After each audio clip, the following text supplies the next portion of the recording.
The TARDIS landed with a jolt, which almost threw the young astronaut Stephen Taylor off balance. But the Doctor did not seem to notice as he studied the parameters of the time-place orientation printout on the central control panel of the time machine.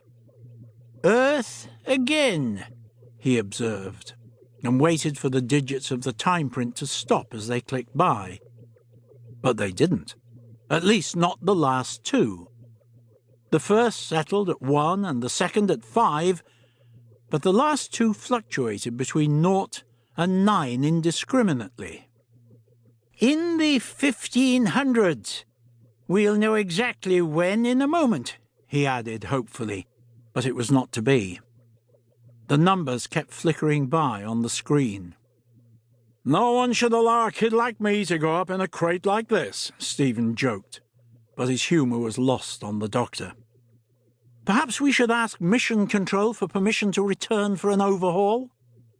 "I am Mission Control," the Doctor replied sourly, and ordered Stephen to open the door as he switched off the main power drives, leaving the interior lighting on the auxiliaries. Stephen obeyed, and the stench of putrefaction which hit him in the face almost made him ill on the spot. Under a fierce sun in the clear blue sky, the TARDIS stood in the middle of mounds of decomposing rubbish. There was also a wooden fence a little higher than the TARDIS, which entirely surrounded them and had a door in it.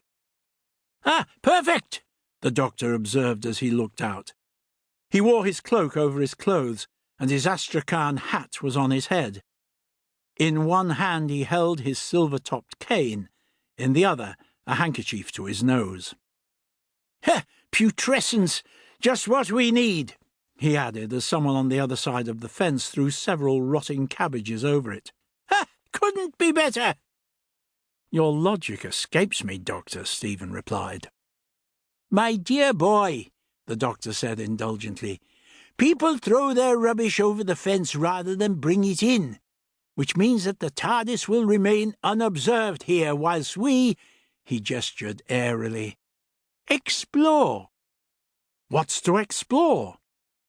"The other side of the fence, since the aromas on this side of it give me a clue as to where we might be." The Doctor momentarily lifted a corner of the handkerchief. "Garlic! Ha! Definitely garlic," he said, and then told Stephen to fetch a cloak to wear so that they could begin their exploration. With the TARDIS locked behind them, the Doctor picked his way delicately through the refuse towards the door. "We'll need to use the EDF system when we return," he said, just before they reached it. "What's that?" Stephen asked. "The external decontamination function," the Doctor replied. "Oh, a sort of spatial car wash," Stephen joked. The Doctor glared at him, opened the door cautiously, and peered out. The fence was on a square of land on one side of the unpaved pitted street, rutted by carriage wheels. The refuse that had not been thrown over the fence lay there, and was being picked at by emaciated dogs. The buildings on both sides were mostly adjoining, between 1 and 2 stories high, with overhanging eaves and slated or thatched roofs. The walls were braced with wooden beams, and from most of the small open windows with slatted shutters came pungent odours of cooking. The people on the street, and they were many, stood or walked under the eaves or in the middle of it. There were hawkers pushing carts laden with meats, vegetables, fish, and crustaceous seafoods of every kind.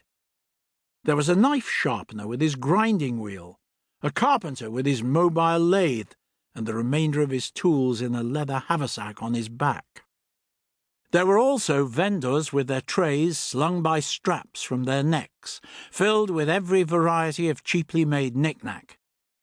And all of them were selling their wares simultaneously at the top of their voices. They wore breeches, billowing shirts, and clogs. Most of them had shoulder-length hair, frequently gathered in a bow at the back.